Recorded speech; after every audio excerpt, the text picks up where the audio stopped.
Okay, so I want to take it back a little bit to the day I learned about pesticides, and I want to go a bit deeper into that. And it's not to scare anyone or create fear. I really want to inform people. I want us to be informed about what we're eating and what we're putting into our bodies, oftentimes without even knowing it. So there's a pesticide called DDT, and it was actually used in World War II. And after World War II, there was a big campaign in the US to use it everywhere, to spray it on everything. It is a miraculous pesticide and it is fantastic for humanity. That was one of the slogans that they had. It is a benefit to humanity. So that's what everyone did. They sprayed it everywhere. Fast forward to 1972, they realized, whoops, it's actually awful for you and it's creating liver disease and a lot of birth defects. So it gets banned in 1972. Okay, great.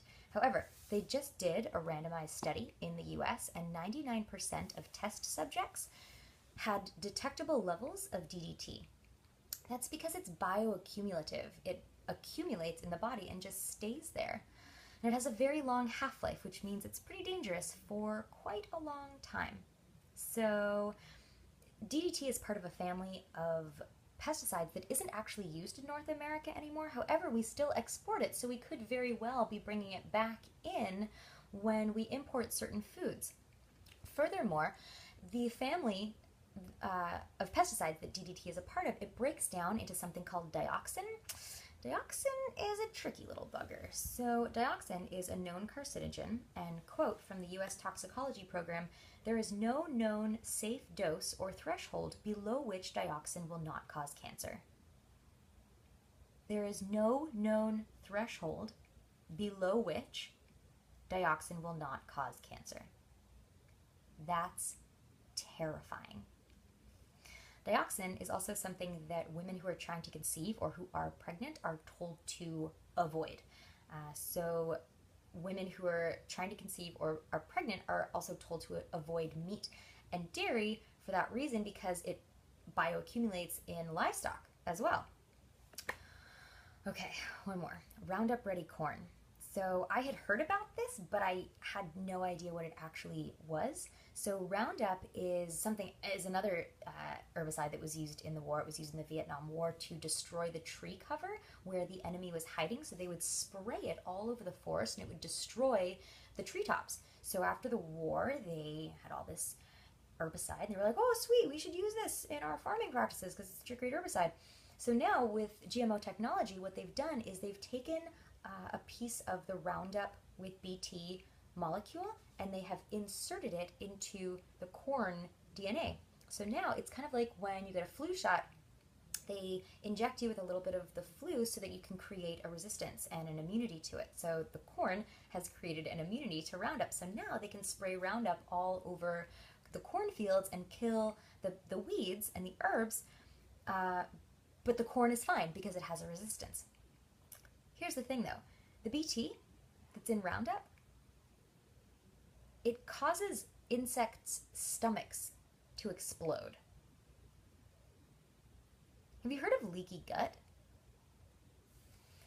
It's where literally there are holes that have been created in the the digestive tract, in the stomach. I mean, hey, I'm not making any assumptions here, but it's a pretty interesting parallel to think about, no? And the thing is, corn is in everything. Corn is in things that don't even say the word corn. For example, ascorbic acid, which is vitamin C. Baking powder, caramel, cellulose, citrate, magnesium citrate, citric acid. I mean, the list goes on. Flavoring? How many things do we buy that just say flavoring on it, right? So this is why I'm such an advocate of organic, because in order to be certified organic, can't use GMOs, can't use pesticide, herbicide, or fungicides.